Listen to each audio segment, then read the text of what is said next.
मंत्रिमंडळ एकदा कसं बस शपथ घेतल्यावरती खातेवाटपाला विलंब झाला। आता खातेवाटप होऊन एक कालखंड लोटला तर जिल्ह्याचे पालकमंत्री ठरत नाहीत। पालकमंत्री घोषित केले मुख्यमंत्र्यांनी परदेशात जाण्याआधी, तर त्याच्यामध्ये आपापसात धुसफूस सुरू आहे, आगी लागलेल्या आहेत आपापसात। म्हणजे एका मंत्र्याने तर रायगड जिल्ह्यामध्ये रस्ता रोको केला,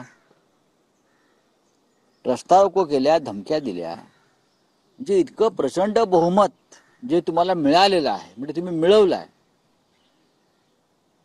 हे बहुमत खरं बहुमत नाही असं आम्ही जे म्हणतोय, आणि त्या बहुमताचा तुम्ही अनादर करताय। स्वतः भारतीय जनता पक्षाकडे पुरेसं बहुमत आहे, त्यांच्या इतर दोन मित्र पक्षांची ताकद चांगली आहे। 220-25च्या वर यांच्याकडे बहुमत असताना हे मंत्रिपद पालकमंत्रीपद देतात आणि स्थगिती देतात। नक्की आपापसात त्यांच्या खून आणि मारामाऱ्याच व्हायच्या बाकी आहेत कॅबिनेटमध्ये। म्हणजे उद्या जर बातमी आली या अमुक अमुक गटाच्या उपमुख्यमंत्र्यांना किंवा मंत्र्यांना दुसऱ्या गटाच्या मंत्र्यावरती हात उचलला, आता एवढंच महाराष्ट्राचं नशिबी पाहणं आता बाकी उरलेलं आहे। इतक्या भयंकर पद्धतीनं या राज्याचं मंत्रिमंडळ आणि सरकार चाललेलं आहे। आमचे एक डेप्युटी सीएम आहेत ठाण्याचे, ते त्यांना राग येतो आणि ते गावाला जाऊन बसतात। पहाटे जातात, दिवसा जातात, दुपारी जातात, ते त्यांच्या गावात जाऊन बसतात। सरकार कोणी चालवायचं मग? हा महाराष्ट्र तुमच्या राग लोभ रुसवे फुगवे यानुसार चालणार आहे का? लोकांचे प्रश्न आहेत तिकडे, या राज्याच्या समस्या आहेत। तुमचे रागलोक तुम्ही तुमच्या वाशी ठेवा, पण तुमच्या हातामध्ये आज सत्ता आहे, या सत्तेचा नीट तुम्ही राज्याच्या हितासाठी वापर करा। पण रोज तुमचे राग लोभ रुसवे मारामाऱ्या अडवणूक स्थगिती हे केव्हा तरी बंद व्हायला पाहिजे। हे यासाठी होत आहे कारण विजयाच्या धक्क्यातून हे सरकार अद्याप सावरलेलं नाहीये। एवढा मोठा विजय जो मिळाला आहे त्यांना तो पचवता येत नाही, किंवा विजय कसा मिळाला या भ्रमात आणि या धक्क्यात सगळे आहेत, आणि अद्याप हे लोक सावरलेले नाही।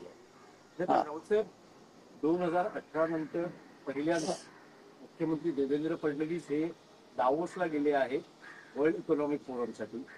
ते दावोसला गेले आणि त्याच रात्री शिंदे ही त्याच पहाटे शिंदे ही दरेला गेले। जवळपास 2-3 दिवसांच्या दरे हे त्यांचं दावोसच आहे, तिथे बसूनच ते राज्य करतात ना। इन्व्हेस्टमेंट आणतात पक्षामध्ये, कुटुंबामध्ये, कार्यकर्त्यांमध्ये, ते दरे हे त्यांचे दावोस आहे। पण वेळोवेळी त्यांची जी अस्वस्थता त्यांची नाराजी दिसून येते। बघा एकनाथ शिंदे हा कायम अस्वस्थ आत्मा आहे। त्यांनी खरं म्हणजे यावेळेला महाकुंभ मेळाव्यात जाऊन बसायला पाहिजे होतं नागा साधूंबरोबर, कारण नागा साधू हा सुद्धा अस्वस्थ असतो फार। अघोरी विद्या करतात, नाचतात, आपल्या तंबूत बसतात।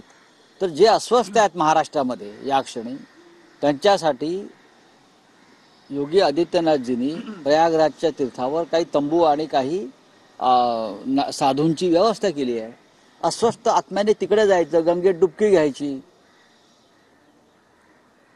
काही धर्मकार्य करायचं, इकडे तिकडे करण्यापेक्षा तिकडे जाऊन करावं। कोणी IIT वाला बाबा आहे, कोणी अमुक बाबा आहे, कोणी दरेवाला बाबा असेल, जा ना मग। अस्वस्थ आहेत इकडे कुठे महाराष्ट्राला कुठे त्रास देत आहे? तुमच्या अस्वस्थपणामुळे महाराष्ट्राला त्रास देऊ नका। तुमची ही राजकीय अस्वस्थता महाराष्ट्राच्या विकासाच्या मुळावर येते, लोकांच्या मुळावर येते। पुढले जितके दिवस कुंभ आहे तितके दिवस या महाराष्ट्रातील अस्वस्थ मंत्री किंवा इतर काही वरिष्ठ पदाधिकाऱ्यांनी कुंभमेळ्यात जाऊन शांतपणे ध्यानधारणा करावी। भाजपचे नेते भाजप नेते चंद्रशेखर बावनकुळे आणि गिरीश महाजन दरेगावला जात आहेत। जी काही नाराजी ती दूर करण्याचा एकनाथ शिंदेंना प्रयत्न करा। नाराजीचं कारण कळलं पाहिजे महाराष्ट्राला, नाराजीचं कारण कळलं पाहिजे। लहान मूल रुसावं आणि कोपऱ्यात जाऊन बसावं, हा, तर हे नाराजीचं कारण नक्की काय आहे? पद पैसा प्रतिष्ठा खंडणी काय आहे एकदा कळलं पाहिजे आम्हाला। पण राऊत साहेब, काँग्रेसमधून एक प्रतिक्रिया व्यक्त झाली आहे की उद्धव ठाकरेंना संपवून शिंदेंना आणलं गेलं शिंदेना संपवून नवीन उदय कोणाचा करणार आणि तो उदय काही उदय दोन दगडांवर बघा. हात ठेवून आहेत. नेमका रोख कोणाकडे वाटतोय बघा, मुळात काँग्रेस काय सांगते की उद्धव ठाकरेजींना संपवून उद्धव ठाकरे संपलेले नाहीत. बाळासाहेब ठाकरे माननीय हिंदू हृदय सम्राट त्यांनाही संपवण्याच्या वल्गना झाल्या त्या काळात, पण आम्ही सगळ्यांना पुरून उरलो. उद्धव ठाकरे यांना संपवण्याची भाषा हे काँग्रेसवाले करतायत. संपले. तुम्ही कुठे आहात? तुम्ही कुठे आहात? शिवसेना संपली नाही, शिवसेना संपणार नाही आणि उद्धव ठाकरे यांच्या नेतृत्वाखालीच आम्ही पुन्हा उसळी घेऊ. आणि भारतीय जनता पक्षाची ही कूटनीती आहे. याला संपव, त्याला संपव, हा पक्ष फोडा, याला विकत घ्या. एकनाथ शिंदेच्या भविष्यात सुद्धा तेच आहे जे त्यांनी शिवसेनेच्या बाबतीत केलं. आमच्या भाजपा मोदी शहा कोणालाही सोडत नाहीत आणि विशेषतः जे त्यांचे सख्खे आहेत, जे त्यांच्या बरोबर आहेत, त्यांना सोडत नाही. सगळ्यांशी त्यांची ठगगिरी सुरू असते. त्यांचं असं म्हणणं आहे की एकनाथ शिंदेना बाजूला करून एक नवा